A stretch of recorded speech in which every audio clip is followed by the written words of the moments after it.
Ex-Perm-Sec 86 writes Buhari, ex-president, and National Assembly demands restructuring before 2023. A prominent Northern elder and former permanent secretary in the defunct North Central State Alhaji Abbas Sambo has written to their president, Major General Muhammadu Buhari, retired, on the need for Nigeria to be restructured before the 2023 polls. The letter was also copied to former head of state Generals Yakubu Gowon, Ibrahim Babangida, Abdulsalami Abubakar, and former President Olusegun Obasanjo and Goodluck Jonathan and his vice Namadi Sambo. The other statesman also said he had written to the Senate President Ahmad Lawan and Speaker of House of Representatives Femi Gbajabiamila on the issue. Others who were copied include former governors, including former governor of Lagos State and national leader of All Progressive Congress Asiwaju Ahmed Tinubu. The octogenarian said this at a press conference that held at the Arewa House, Kaduna on Tuesday. He also called for the stripping off of immunity for all Nigerian governors, for better governance of their respective states. If someone could go into depth of what this immunity actually is and what it means, even after a governor has left office. Osambo, a former chairman of the federal government Public Accounts Committee in the 1980s, while canvassing the review of the 1999 Constitution, maintained that the country must be restructured along 6 regions to be headed by a premier. He said, "We must remove state governors' immunity and apply it to only the Prime Minister, his deputy, the regional premiers, and their deputies. The present constitution is indeed laughable, as present senators are trying to pass a law for them to have the same immunity," meaning they're not worth it. According to him, in view of the worsening security situation in the country, there is the absolute need to rethink the federal structure since it has failed. 100%. When it comes to dividing everything to 6 regions, I think it would be easy. I think the division of states into 36 is, in my opinion, absolutely unnecessary and provides the gateway for, corruption to be so in-depth where it's not happening in small chunks.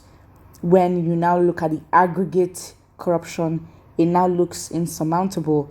However, again, if you divide it and you do it regions by region, because with the division in some states, it just does not make sense. It does not. You have different tribes who are in one state and absolutely are so different. They're not even on that. They are not even on that. And I think it's mostly around like the Middle Belt area, where the Hausas meet the Yorubas, Fulanis, and then of course we have Benue, we have where the Igbos there, and Hausas and Fulanis, which is of course a complete divide. However, when it's big like that, if you divide it into 6 regions of the country,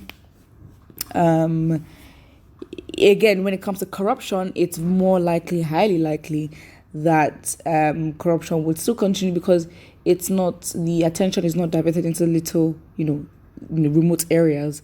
But then even if it is, or for example, even if it's divided into states, the attention and the system of accountability has to be up and running, where there are constant checks as to if things are actually running properly. When it comes to the Constitution, I think it also needs to be reviewed, but in what way? Because I think who is going to review it? That is the thing. There are 200 million Nigerians, and of course, logically, yes, it makes sense. Every Nigerian should have a right to agree or disagree with this constitution that they choose to be ruled by. 1000%. Cool. But then it's like, that is not possible. And the review of the constitution is absolutely, right now, it just doesn't do anything for us. Absolutely not. I think right now, because Nigerians are being cheated with the constitution, I think it's best that Nigerians actually put in efforts to understand the loopholes that the constitution actually has, and play the same game and be innovative in the way that the government wants to play us. We play them back and we hold them responsible. I think that's the best that we can do for now, because right now the main issue right now is insecurity, and we need to fix it. That is it. how would you want to tell people that are internally displaced, to start thinking and their opinions on what the constitution should be like? Excuse me, there are hierarchy of needs. You can't just, like, you're talking about esteem and self-worth when your basic needs of just security, safety, shelter, all that has not been covered. So then what what is going on? Doesn't make sense. But then one thing that's even more iffy is that he's writing to ex-governors, main politicians that have been, in state of power for a long time. We're talking presidents, ex-presidents, and all that. And it's like, okay, but these are the same people that actually caused the problems of the country, and you're going back to them for solutions. These are the people that are older than Nigeria itself, and have been in power since Nigeria's birth. And you're going to them for solutions, like as if they are the future. Well, you can even argue that because they themselves be training people to take after them. So let's not even relax about that. So yeah, restructuring before 2023, absolutely 100% is just not possible at all. It's not feasible. It's not going to happen before 2023. Do you even think there will be an election in 2023? Now that is the real question.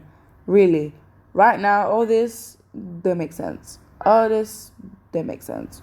Don't make sense. And yeah, it doesn't make sense. And we're gonna have to move. We're just going to have to move. Let's comment here. Someone says the wisest and most intelligent advice since Nigeria returned to this pseudo democracy, all men and women of goodwill should of necessity embrace this as a mantra. This is the next best option to immediate breakup, which may happen in the future.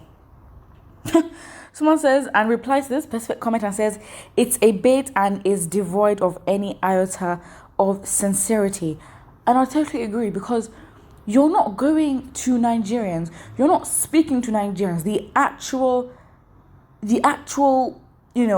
power holders, because really and truly, that's where the power lies. But of course, this government has convinced us otherwise, and we don't even question the power that we have, because of course the voice does not count, and of course that is where our power is communicated to us as most effective.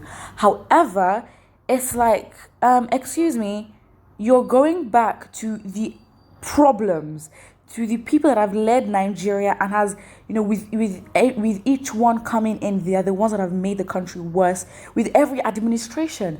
And you are going back to them with these people that have enjoyed, who have their immunity, have all that, and then you are asking them to help review the constitution.